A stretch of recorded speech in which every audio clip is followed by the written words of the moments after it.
नमस्कार, झारखंड समाचार में आप सभी का स्वागत है। आइए जानते हैं आज दिन भर की तमाम छोटी बड़ी खबरें। अभी तक आपने चैनल को सब्सक्राइब नहीं किए हैं तो प्लीज चैनल को सब्सक्राइब कर बेल आइकॉन को प्रेस कर दीजिए, जिससे खबरों का अपडेट आपको मिलता रहे।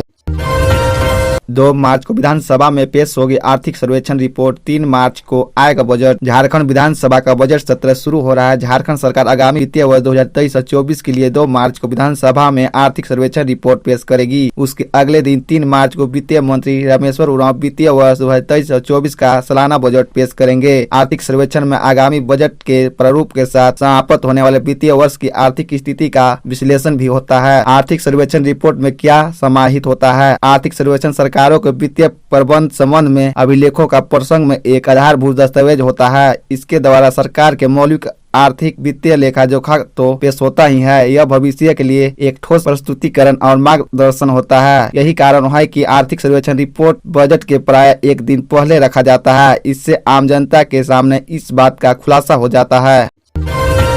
आपस में शादी करना चाहते थे भाई बहन, नहीं माने परिजनों तो ट्रेन से आगे कूदकर दी जान। रेलवे ट्रैक पर प्रेमी युगल का शव मिला। जांच में पता चला कि दोनों आपस में शादी करना चाहते थे, लेकिन परिजन इसके लिए तैयार नहीं थे। क्या मामला जात बिरादरी अलग होने का था? नहीं, असली वजह जानकर पुलिस भी हैरान रह गई। बताया जा रहा है कि प्रेमी युगल आपस में भाई बहन थे, इसीलिए परिजन इस शादी के खिलाफ थे। इन्हें लोक लाल मर्यादा की दुहाई भी दी थी, लेकिन दोनों शादी करने की जिद पर अड़े थे। मामला झारखंड के पलामू जिला अंतर्गत पाकी प्रखंड का है। यह मुगलसराय रेल मंडल अंतर्गत उटारी और करकाटा रेलवे स्टेशन के बीच पटरियों पर प्रेमी युगल का शव मिला। मृतक युवक की पहचान कांडी थाना क्षेत्र अंतर्गत राम बांध के रहने वाले ललन बैठा के 22 वर्षीय बेटे नंदलाल बैठे के रूप में हुई। वही 22 वर्षीय खुशबू कुमारी उटारी थाना क्षेत्र अंतर्गत गटियार गाँव के रहने वाले राकेश बैठा की पुत्री थी। पिछले कुछ समय से दोनों के बीच प्रेम प्रसंग था। प्रेमी युगल रिश्ते में भाई बहन लगते थे, इसीलिए परिजनों को उनके रिश्ते से आपत्ति थी।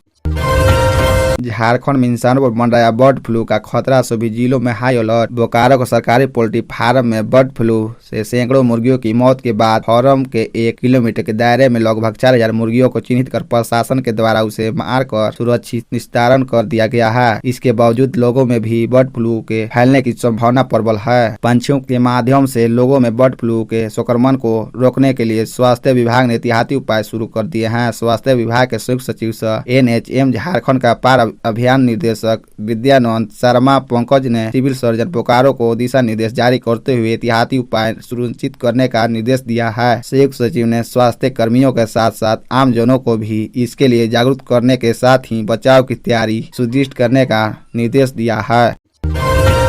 महज 25 रुपये में अपराधी बनाए जाते हैं मासूम बच्चे, इस क्राइम के लिए होते हैं इस्तेमाल। झारखंड में महज 25 रुपये के लिए बच्चे अपराधी बन रहे हैं। शहरों में केवल 25 रुपये के लिए बच्चों को अपराधी बनाया जा रहा है। मासूमों को शुरुआत में केवल 25 रुपये का डेडराइट देकर अपराध करने के लिए तैयार किया जाता है। चोरी की 1 साल के मामले का अनुसंधान कर रही पुलिस की टीम को अपनी जाँच में यह जानकारी मिली है। जाँच में यह पता चला है कि 2022 में घर में चोरी के 153 मामले में 48 ऐसे मामले थे जिसमें बच्चों का इस्तेमाल किया गया था। बच्चों का इस्तेमाल चोरी गिरोह द्वारा मकान की सिटकिनी खोलने के लिए किया जाता है। बच्चों को वेंटिलेटर से मकान के अंदर प्रवेश कराया जाता है। वह मकान में घुसकर सिटकिनी खोल देते हैं। इसके बाद चोरी गिरोह के बड़े सदस्य घर के अंदर प्रवेश करते हैं। मामलों में गिरफ्तार बच्चों ने भी पूछताछ में यह बताया है कि वे केवल नशा करने के लिए अपराध करते हैं।